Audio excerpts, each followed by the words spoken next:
But why is all this necessary? An unintended byproduct of the phase-out of CFCs in developing countries is a considerable illegal trade in ODS. The cost of retrofitting existing CFC-based equipment can be high, and alternatives to CFCs are often more expensive. These two factors can make it attractive for some people to use illegal CFCs. In air-conditioned cars in the United States, for example, the cost could be up to 8 times that of using banned CFCs. In spite of the availabilities of recycled ODS, black market virgin CFCs are cheaper. This creates a ripe condition for illegal markets. You don't know if you find a consignment of CFCs whether it's legal or illegal. And indeed there are many reasons why you still find legal CFCs even in developed countries after total phase-out. There are still some exemptions allowed, for example, for inhalers, for asthmatics. Material stockpiles produced and stockpiled before the freeze is still legal to use, and developed countries are still allowed to produce material for export to developing countries. With differing regimes for phase-out and ostensibly similar chemicals coming under differing regulations, detection of illegal ODS becomes complex and difficult. There is also the loophole of previously used ODS being difficult to differentiate from newly produced ODS, which is generally cheaper. So what can be done? One thing that customs agencies and environment agencies can do, though, is to check whether recycled CFCs that they're getting imported are actually coming from countries which have recycling facilities. Some countries, in fact many of the small countries, don't have any recycling facilities. So it's a bit of a sign for suspicion, again, if you're suddenly getting a lot of imports of what are claimed to be recycled CFCs from country A, which you know actually has no domestic recycling facility. So it is very difficult to know the extent of the illegal ODS. Best guess estimates suggest upwards of 1,000 tonnes a year, although it could be very much higher. You can make a quick buck by keeping your old machinery going on black market CFCs. You're probably beginning to find some difficulty in getting legal supplies of CFCs, so you're being forced onto the black market. But it's cheaper to do that than to replace your own machinery. We know that there is still some illegal trade going on in the United States and Europe and Japan. In developing countries, it's just almost impossible to estimate. You don't even have vague guesses. But certainly wherever authorities have tried to find illegal trade in CFCs, have tried to look for it, they've found it. It's all over the place in any major developing country that's a major consumer. There have been very many successful seizures, en route from China to Singapore and into Mozambique, for instance. Indian authorities have found ODS smuggling almost wherever they've looked. We didn't face much of problem in intercepting the truck.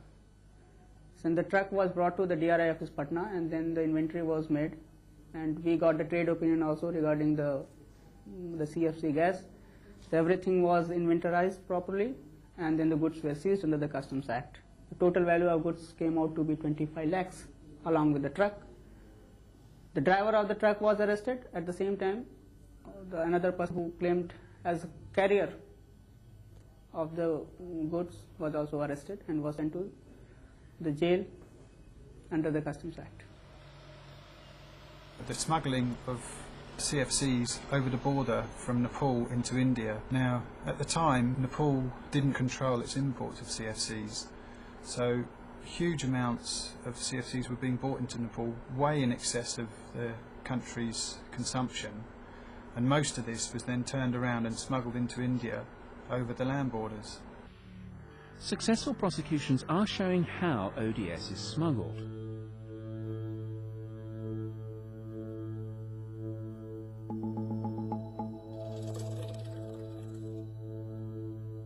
Exporting legal ODS to a developing country where the shipment is disguised as non-ODS and then shipped back to a developed country.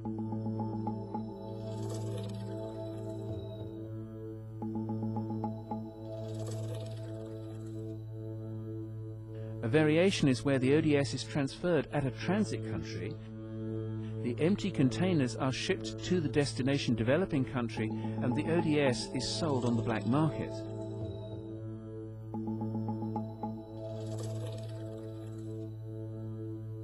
Shipments can be mislabeled in many different ways, such as the wrong country of origin.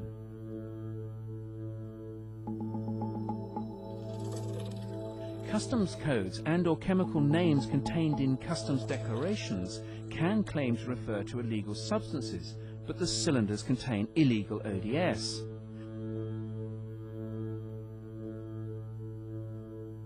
Smuggling can disguise the contents of a shipment by building tiny containers with legal substances into the cylinders that contain ODS.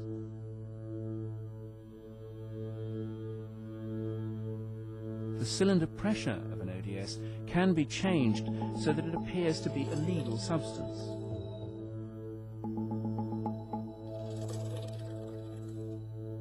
Repainted and relabeled cylinders may indicate smuggled chemicals.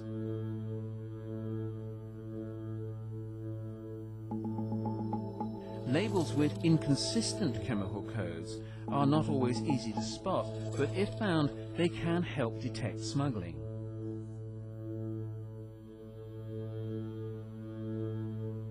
ODS smuggling can occur through traditional methods where ODS are hidden behind an otherwise legal consignment.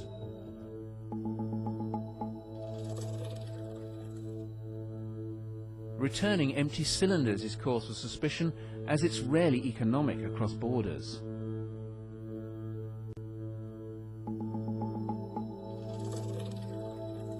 Claiming ODS is recycled or reclaimed can hide virgin ODS smuggling. If there's anything which doesn't match the customs documentation, the shipment should be checked thoroughly. Importers who declare ODS substitutes, such as hydrocarbon refrigerants, but are not listed as licensed, need close examination. As only large quantities of refrigerants are profitable, large consignments of HFC or hydrocarbon refrigerants should be screened, as these are usually only consumed in small quantities. Labels can be checked for repainting or consistency using ASHRAE, CAS or ISO numbers. Lack of a producer's name on a cylinder would be suspicious. Hydrocarbon refrigerants such as R600 that are not labelled as flammable should be examined. Cylinder valves may indicate ODS contents. There are differences between licensed and copied versions. Some illegal trade may be out of genuine ignorance, so importers need to be made aware of the regulations. Intelligence often leads to uncovering smuggling, so databases can be set up between customs posts, nationally and internationally, to readily cross-check declarations. The names, labels and packaging of ODS are not uniform, but there are harmonized systems customs codes which cover ODS. Meanwhile, short industry codes, chemical names and commercial trade names are well known.